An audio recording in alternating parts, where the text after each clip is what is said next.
നമസ്കാരം. ഒരു വ്യക്തിക്ക് എപ്പോഴും സന്തോഷത്തോടെ തന്നെ ഇരിക്കുവാൻ സാധിക്കണം എന്നില്ല. പലവിധ ദുഃഖങ്ങളും പ്രയാസങ്ങളും അവരുടെ ജീവിതത്തിലേക്ക് കടന്നു വരും. അത് അവരുടെ ജീവിതത്തെ പ്രതികൂലമായി ബാധിക്കും. ഇത്തരത്തിലുള്ള അവസരങ്ങളിൽ അവർ തളർന്നു പോകുന്നതാണ്. ചില അവസരങ്ങളിൽ കൂടെയുള്ളവർ പോലും അവരെ തഴയുന്നതായ അവസ്ഥ, അവഗണിക്കുന്നതായ അവസ്ഥ പോലും വന്നു ചേരും. ഇത്തരം അവസരങ്ങളിലും പലരും വിഷമിക്കുന്നതാകുന്നു. എന്നാൽ ഇത്തരത്തിലുള്ള പ്രയാസങ്ങൾ വന്നു ചേരുമ്പോൾ നാം തീർച്ചയായും ജപിക്കേണ്ടതായ ഒരു മന്ത്രമുണ്ട്.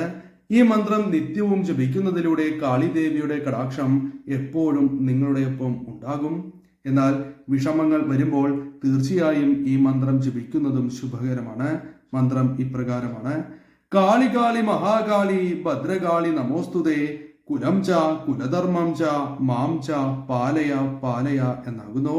നിത്യവും 108 തവണ ജപിക്കുക.